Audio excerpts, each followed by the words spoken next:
So a couple of weeks ago, Jacob Rees-Mogg had an encounter, one that is certainly, um, shall we say, made him look like the complete fool that he is, because there has been one certain advantage, at least one Brexit benefit that I can certainly name, and that has been that people like Jacob Rees-Mogg, who have for years pontificated how smart and knowledgeable they are than, shall we say, the common man, or even people who work in certain industries, have really been shown that actually they don't know a goddamn thing what they're talking about.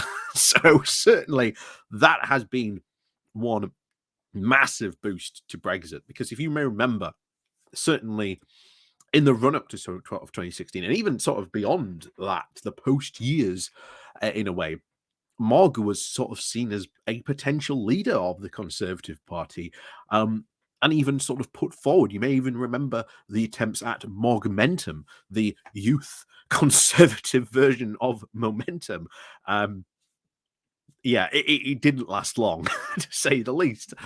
But recently on the last episode of Question Time, just a couple of weeks ago now, Jacob had an interesting encounter with a wine merchant who, well, shall we say, gave a bit of home truths, shall we say, when it came to what's really happening in the wine trade. And we've covered this a bit before on the channel about what is going on. And as you might suspect, it's not been good.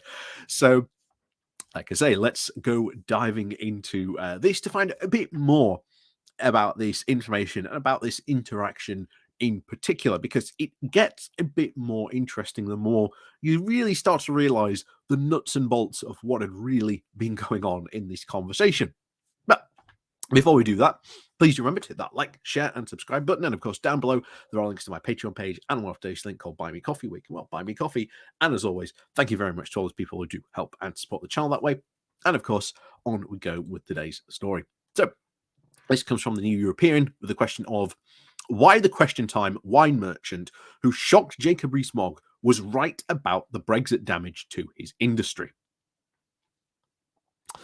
In the cheesiest scene of that cheesiest of Christmas staples, Love Actually, tormented soul Mark finally expresses his unrequited love for Juliet by silently holding up cue cards on her doorstep and fessing up to his feelings. Just because it's Christmas, and yes, at Christmas, you tell the truth. Perhaps the Jacob Rees-Mogg, the Jack of three trades in 2020, leader of the House of Commons, Minister for Brexit Opportunities and Business Secretary, and Master of None, felt a bit like Keira Knightley, silently vacant-faced Juliet, while an irate wine merchant delivered his very own version of Christmas truth during Question Time this week. John Hearn, so we say, who worked in the wine industry for 30 years and described himself as a, quote, lifelong Conservative voter, eschewed the cue cards and carols as he now laid bare the terrible things have become post-Brexit, decrying the crippling paperwork and bureaucracy that is suffocating the trade. And it's what we talked about since day one about this, that this paperwork, all this extra bureaucracy, that's a Brexit barrier. Those didn't exist before. When we're in the EU, that didn't exist. This is now a Brexit problem. These barriers are Brexit made. And I think that's something very much well worth repeating. And more interestingly, of course, lifelong Conservative voter. One of the big reasons why there was the initial push to join was the sort of at the start the European Economic Area, at least the start of it all, was because Edward Heath had, quote, heard the screeching golf carts on his, shall we say, regular golf jaunts as British business tycoons would see him on their golf course. Their golf carts would then screech to a halt as they'd run up to him and say, look, we need to be in this. It will benefit us. If we're not in this, it's only going to make us far worse off. And guess what?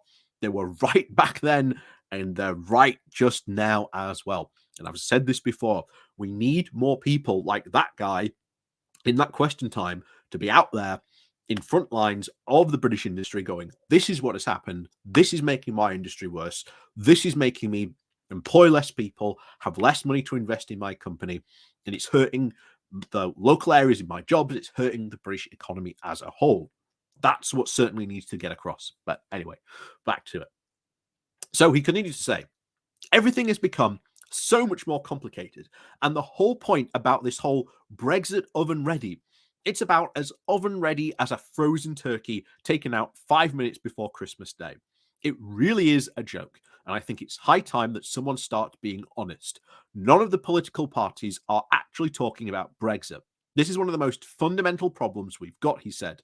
Hahn said, as Rees-Mogg again channeled his inner Juliet. When Rees-Mogg did try to interject that the post-Brexit free trade deals, Australia and New Zealand, deals now discredited by the man who negotiated them, were a boon to the industry, Hearn was having none of it. We are one of the most important countries for an export point of view, second only to the United States for wine buyers and producers, and every single one of the people I speak to outside of the UK finds it incredibly difficult to now ship wine to the UK. We've taken away one of the biggest success stories we've got, he insisted, leaving Rees-Mogg to fall back on the trite declaration that Brexit was, quote, a huge deregulatory opportunity. And yes, okay, the government should do more to make it easier to import. Promises, promises. Miles Bealey, the chief executive of the Wine, Spirits and Trade Association, backed Hearn's analysis, saying, if you're involved in importing or even exporting wines and spirits, or probably any other drink, or even most foods between the UK and the EU, it's now more complicated than it ever was. We are trying to create a business and commercial environment for our members where there is little friction as possible. And it is unquestionably true that there is a lot of friction, he said. It's also true across the board for businesses trying to make trade internationally. Mark Ferguson, the general director of the Institute of Export and International Trade, said that their research over the last 2 years had showed a number of businesses trading internationally was declining. Some of this is undoubtedly because of the macroeconomic effect of COVID and the global logistics meltdown that undoubtedly Brexit has had an impact, he said. Bale noted that the government had done well in the wake of the WSTA advice and to get rid of the V1s, a kind of import certificate that had been used and required in the UK, as all UK EU import wines pre-Brexit. However, in other areas, decisions have not been made or even the wrong decisions have been taken. While the impasse of the trading conditions in Northern Ireland is also hobbying the industry, notably because of the labelling route. Bale believes that there is an easy solution whereby line labels could just list an EU importer and then a UK food business operator. Then you can have the exact same label for both your wine, whether it's a UK market or EU one. That would be a solution. That puts our members almost in the same place as they were before Brexit. There is no way that is objectionable, but there is also a way it will be has to be agreed by the EU and the UK to get round a table to start talking constructively again, he said. He noted that Rees-Mogg was correct in saying that tariffs had gone down from wine from Australia and New Zealand, but added that was not the whole story. He said, we think getting rid of tariffs on imported wines and benefits wine traders by about £200 million a year to the economy. But that is counteracted by the UK government, who wants to do with the new duty system, where they want to tax alcohol according to strength, an additional 92 million per year, almost 5 times as much under the new alcohol duty regime, because Australia's climate is hotter than any other wine producing region, and that makes their grapes produce wine of a higher alcoholic content, Bale said, citing an example for the government's own unjoined up position. The government is missing opportunities, especially to encourage economic growth. We think the UK has we think the UK has rescued defeat from the jaws of victory. If that's how they think about Brexit, the other way around would be to say that it wasn't worth doing. If you're going to replace one system of taxing alcohol, as you can do after leaving the EU, why introduce something much worse and more expensive for businesses and consumers as well? Bale said that smaller companies were bearing the brunt of this government incoherence, and they would struggle to even meet the new red tape and paperwork requirements, and that the desire to find new markets would be blunted. This would jeopardize the whole sector's potential. We can't realize that potential because we can't encourage small businesses to do things like export in the current climate. That's the huge irony. If you want a global Britain, our sector could really be example in at least 10 or 20 years' time. But we are certainly not going to get there the way things are at the moment. There is a lack of ambition. It's really sad.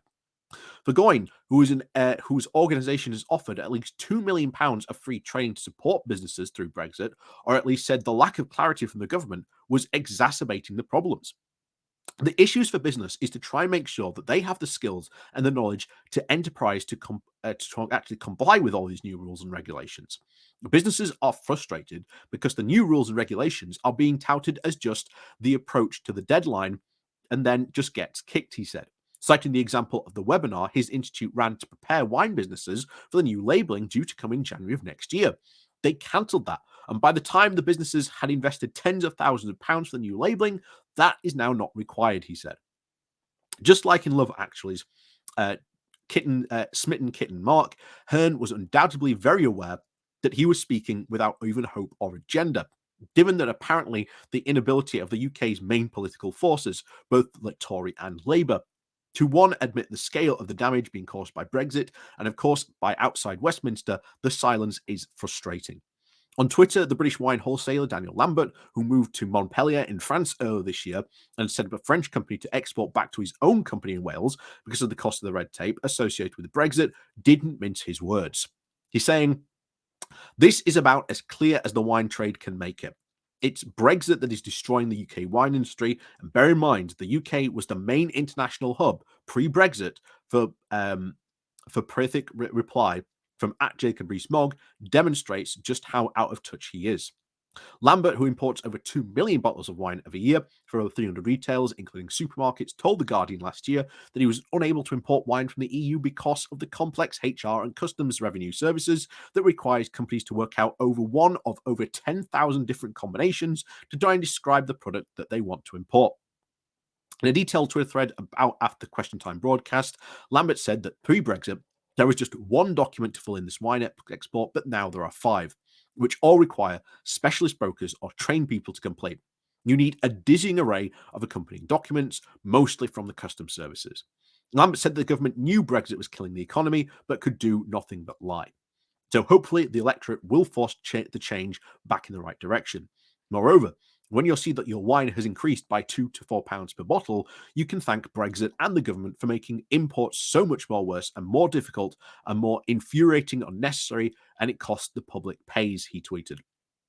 And it's not just wine. A study published by the London School of Economics in December found that leaving the EU had added a range of at least over £210 to household food bills over the 2 years by the end of 2021, costing the UK consumers a total of £5.8 billion, hitting the poorest households hardest, which spend a far greater share of their income on food.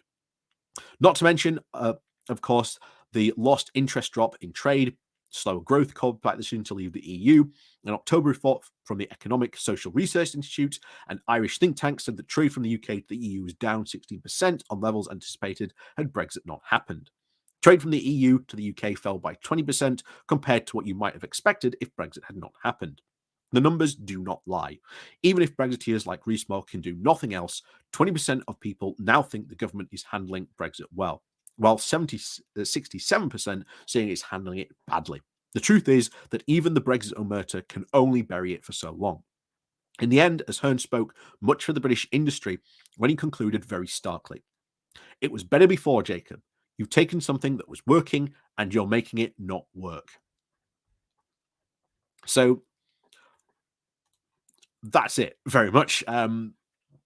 It was a fantastic, certainly, um, shock, I think, certainly to Jacob Rees-Mogg. But what I would love to see now is the EU groups really start to focus on when question time is coming to like these areas, get business leaders who have been affected by Brexit onto question time and get them to start firing these questions saying, "Hey, look, my business has been hurt by Brexit. How are you helping? What are you doing? Do you know Brexit has done X to this industry? Do you know it's done X to my industry? How are you going to help solve these problems?" And I think you will eventually just start a massive avalanche because most of these sort of big business leaders who have these big companies, guess what? They're not Labour, they're Conservative. And if they start to say, yeah, Brexit's not working, or as you said itself, you've taken something that worked and made it 10 times worse, sooner or later, the message is going to sink in. It's going to get through. And we are starting to see that now. Slowly but surely, it will happen. But like I say, it's just a matter of time, really. But it's certainly working. We can see that in the polls. We can see that in even the general direction of travel. The fact that no one in Parliament wants to talk about it, but eventually they will. They're going to have to. It might not be, certainly not this Parliament. Maybe next Parliament you might see some talking about it, but certainly after that you will start to see that, I think, increase more and more. So, as always, guys, like I say, thank you very much for joining me. Like I say, please do remember to hit that like, share, and subscribe button. And of course, thank you very much for watching. And of course, we'll see you all next time.